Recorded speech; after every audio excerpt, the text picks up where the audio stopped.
নমস্কার বন্ধুরা, তোমরা সবাই কেমন আছো? আশা করি তোমরা সবাই ভালো আছো। আর আজকের ওয়েদারটা খুব সুন্দর, দেখো। ও, বলতেই ভুলে গেছি, শুভ সকাল। এত সুন্দর ওয়েদার দেখে না ভুলেই গেছি তোমাদেরকে বলতে। আর সকাল সকাল বসিয়ে দিয়েছি দুধ গরম, কেন কফি করবো, ঠান্ডা পড়ে গেছে না। আর ভাতও বসিয়ে দিয়েছি। আমি সকালবেলা, তোমরা সবাই জানো আমি কাজে যাই, তো কাজে যাওয়ার আগে তো সব কিছুই সংসারের কাজ গুছিয়ে থুয়ে যেতে হয় না, তো তার মধ্যে একটা কাজ রান্না। আর এই দেখো, সুন্দর ওয়েদারে সুন্দর দিনে আমার কফি রেডি, টান টানা। আমার আর আমার কর্তামশায়ের কফি খাওয়া কমপ্লিট। এবার সব তরকারি কেটে রেখে দিয়েছিলাম রাত্রিবেলা। আমি কিন্তু রাত্রিবেলা করেই তরকারি সব কেটে রাখি, পরের দিন যাতে রান্নাটা তাড়াতাড়ি হয়ে যায়। কেন কাজে যাওয়ার আগে না এত কাজ সংসারে সেরে যাওয়া যায় না, তার জন্য। আর এই দেখো, আলু কেটে রেখে দিয়েছি ভাজার মতন, উচ্ছে আর আলু একসাথে ভাজবো। আর এইদিকে মাছের জন্য আলু কেটেছি, বেগুন কেটেছি, কাঁচা লঙ্কা দিয়ে মাছটা করব। আর কি মাছ করব সেটা তোমরা দেখতেই পারবে। আর এই যে সাইডে যেই সবজিগুলো কেটে রেখে দিয়েছি না, এগুলো দিয়ে একটা সকালে টিফিন করব। তো কী টিফিন করব সেটাও তোমরা দেখতে পারবে, ঠিক আছে? তো আজকের মেনু কিন্তু মাছ আর উচ্ছে আলু ভাজা, আর সকালের জন্য একটু টিফিন। তো দেখো কি হয়। কড়াইতে তেল গরম করে উচ্ছে ভাজা বসিয়ে দিয়েছি। আমি একটু আগে থেকেই উচ্ছেটা ভেজে নিই, কেন উচ্ছে আর আলু একসাথে ভাজলে আলুটা গলে যায় আর উচ্ছে আমার দিকে তাকিয়ে থাকে, তো আমার সেটা আবার ভালো লাগে না। তো উচ্ছেটা যখন হাফ ভাজা হয়ে যাবে তখন আমি আলুটা দিই। আর তোমাদের সাথে কিছু কথা বলতে চাই।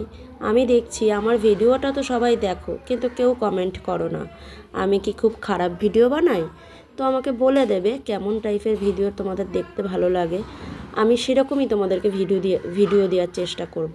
এই তোমাদের সাথে কথা বলতে বলতে দেখো আমার উচ্ছে ভাজাও হয়ে গেছে, আলু দিয়ে দিচ্ছি। এবার আলু আর উচ্ছেটা একটু ভাজা হলেই পেঁয়াজ দেব। তো যাই হোক, যেটা বলছিলাম, তো তোমরা কোথা থেকে আমার ভিডিওগুলো দেখো, কে কোথায় থাকো, কে কী করো, আমাকে একটু প্লিজ কমেন্ট করে জানো, নাহলে কী করে জানতে পারবো তোমরা কে কোথায় থাকো, কী করো না করো, তাই না? আর এই মাছের আলুটাও আমি ভাজছি, মাছের আলুটাও ভাজা বসিয়ে দিয়েছি। প্লিজ আমাকে একটু কমেন্ট করো। উচ্ছে আর আলুটা ভেজে পেঁয়াজ আর কাঁচা লঙ্কা দিয়ে দিয়েছি। আমি কিন্তু এখনও হলুদ বা নুন দিইনি, কেন আর একটু ভাজা হয়ে গেলে তারপর হলুদ নুনটা দেবো। আর এই পাশে দেখো মাছের আলুটাও ভাজা হয়ে গেছে আমার। এর মধ্যে আমি দেবো বেগুন, এখন বেগুন দিয়ে দেবো। এবার বেগুন আলুটা একটু ভেজে নেবো একটু, কেন আলু আগে না ভেজে যদি বেগুন আর আলু একসাথে দিতাম না, তাহলে বেগুনটা বেশি ভাজা হয়ে যেত, গলে যেত। তার জন্য আলুটা হাফ মতন ভেজে তারপর এবার বেগুন আলু একসাথে ভাজলে তাহলে ভাজাটা ভালো হবে। এদিকে আমার উচ্ছেও ভাজা হয়ে গেছে, নুন হলুদ দিয়ে দিয়েছি, উচ্ছেটাও কমপ্লিট মোটামুটি, একটু মিষ্টি দিয়ে নামিয়ে দেবো। আর এদিকে দেখো আমার বেগুন আর আলুটাও ভাজা হয়ে গেল একবারে, এবার ঠিকঠাক ভাজা হবে। আর এরপরে দেবো হলো এর মধ্যে আদা রসুন পেস্ট আর পেঁয়াজ আর কাঁচা লঙ্কাও বেটে দিয়েছি, কেন আমরা লঙ্কাটা খুব কমই খাই। আর আজকে জানো তো ওই যে লাল কি বলে লাল মির্চ নাকি, ওইটা ছিল না, শেষ হয়ে গেছিলো এখন দেখছি। তো আবার কে যাবে দোকানে, অন্য না ওইটা দেওয়া হলো না। তা বলে ভেবো না এই সাদা সাদা হচ্ছে বলে, হলুদ দিয়েছি যেহেতু কাঁচা লঙ্কা দিয়ে করছি বলে, তাই কালারটা এরকম হয়েছে। আর এই দেখো কী রান্না হচ্ছে, লোটে মাছ। তো আমার মতন কারা লোটে মাছ খেতে ভালোবাসো বলো? আমি তো ভীষণ ভালোবাসি, কিন্তু জানো তো আমি এরকম গোটা গোটা মাছটা খেতে বেশি ভালোবাসি, কিন্তু আমার বর তো এই গোটা মাছ খাবে না, তার জন্য আমাকে এই মাছটাকে পুরোই ঝুরি করে দিতে হয়। আর ওই যে সকালে যে টিফিন করার জন্য কেটেছিলাম না, এই দেখো একটু ভেন্ডি আলু পেঁয়াজ আর হলো পটল কেটেছিলাম, এর মধ্যে আমি কী করবো জানো, এটা দিয়ে ওটস বানাবো।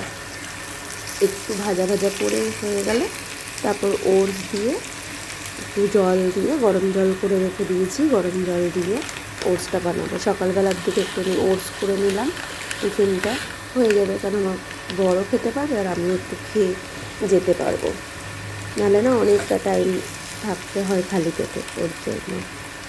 আর এইদিকে দেখো আমার কমপ্লিট হয়ে গেছে মাছ, উচ্ছে ভাজা। আর ওটসটা দেখো তো দেখতে কেমন হয়েছে।